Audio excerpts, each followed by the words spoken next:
Howdy, this is Tyler Blake from Tyler Blake Art again, and I'm just doing hopefully, I'm kind of hoping this is the last video I need to do on getting the basic shading down on the zombie Tom Cruise here.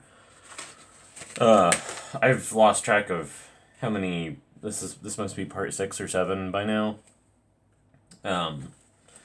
So I'm just going to go ahead and start shading the face while I go over a couple things.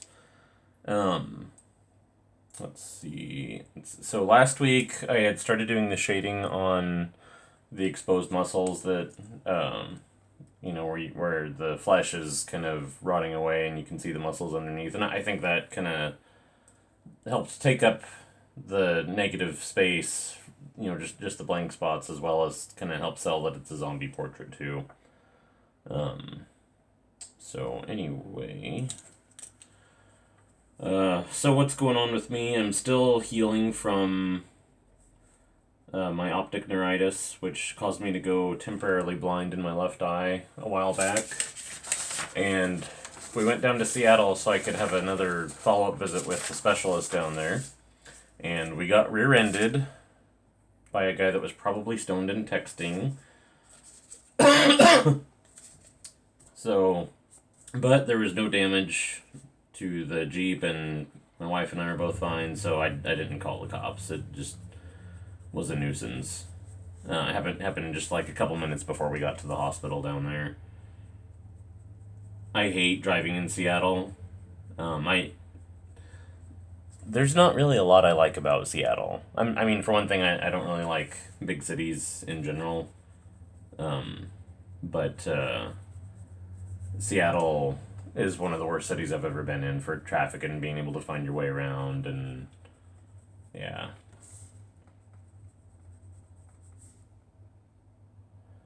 Okay.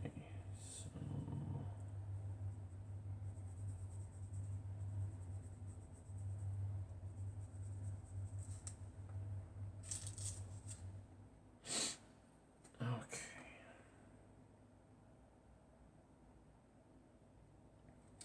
Okay, so let's actually do.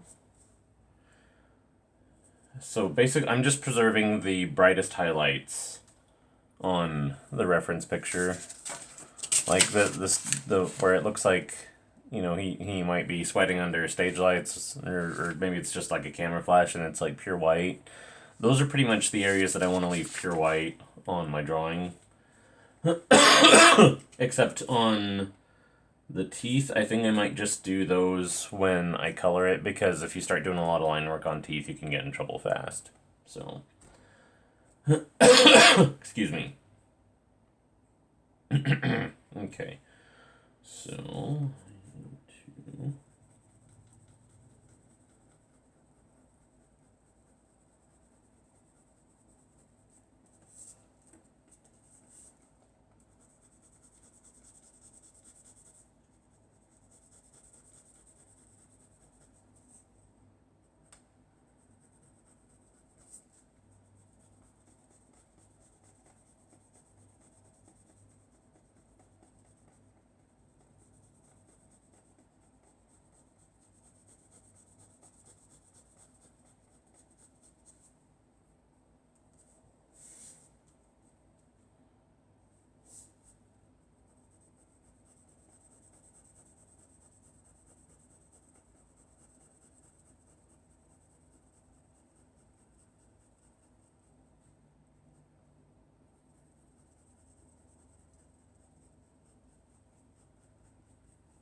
I might have gotten that a little too dark under his lip there, but we'll just keep going and see how it turns out.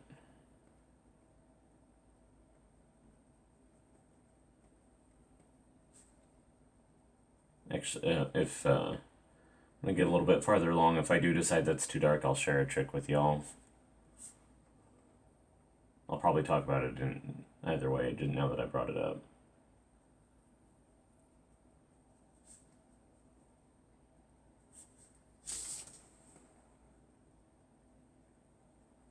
I'm also getting over a cold, so if my voice sounds weirder or more annoying than normal, that's why.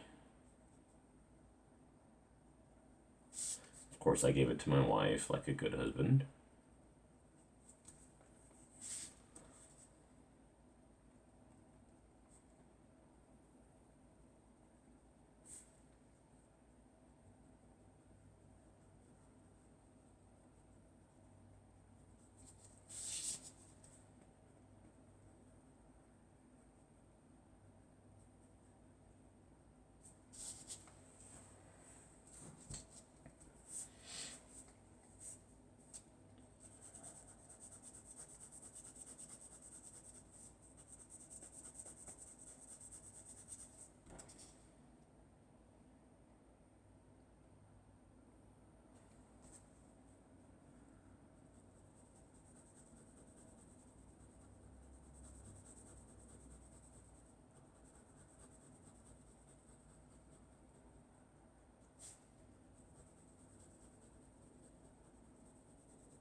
Okay, that's getting pretty close now.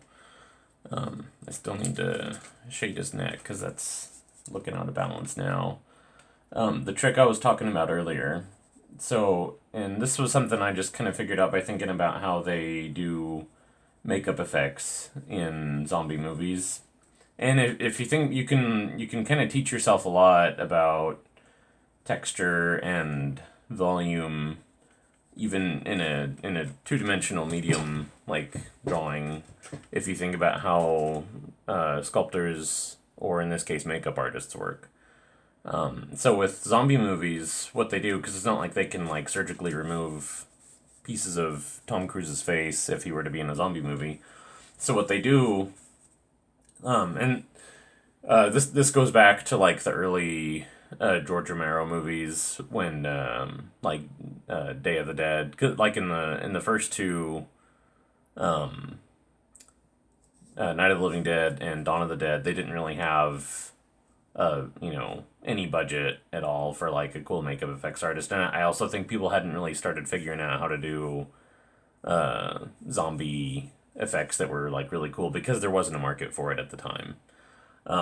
So like, you know, the first one was black and white, and they just added, you know, they just did like makeup shading, you know, around like the cheeks and under the eyes and, you know, specific spots on the forehead to make people look gaunt. Dawn of the Dead is in color, and they painted people blue. You know, cause like, you know, they'll talk about how like people turn blue when they die, or like if they have hypothermia or whatever, because I guess because the blood isn't, you know, flowing under the skin or whatever. So, Day of the Dead though, they really started getting good at that, and Tom Savini was doing great work, and like that Greg Nicotero was like learning the trade under him, so that like kind of set the stage for like a whole generation of special effects, especially as it relates to makeup artists. But anyway, so what they do, if they need to have something missing, is they'll build up the area around it, and in fact they'll build up this area.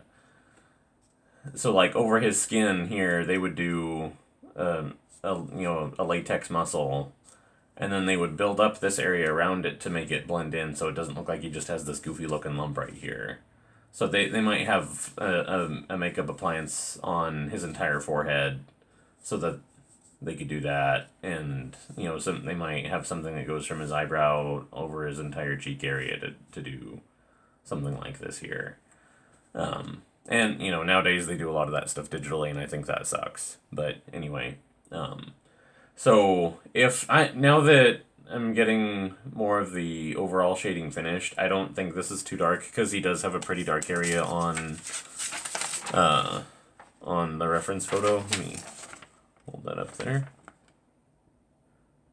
So, but what you can do if you get something that's too dark when you're inking and you can't erase, is that you just work darker on some of the other areas around it so that it doesn't stick. You know, if this was like the absolute darkest thing on the picture, it would be out of balance. So, you know, if that were the case, I would just darken it up some more around here and in the other areas that were predominantly dark. And then, you know, after a while, this would become less noticeable. And you just keep working it until the balance looks right. So, let's see. I'm almost at 15 minutes, so I'm going to go ahead and call that good for tonight. It's getting close. I'm going to go ahead and do the shading on the neck for the next one, because that actually really bothers me now that the face is getting close to being done with the ink. And then I just have a little bit of stuff to do up here and finish up some muscle details and hair. And then we will finally be ready. So I'll try and get all that done on the next video, and then we'll be ready to start coloring. So that's it. Thanks for watching, and I will see y'all on the next one. Bye.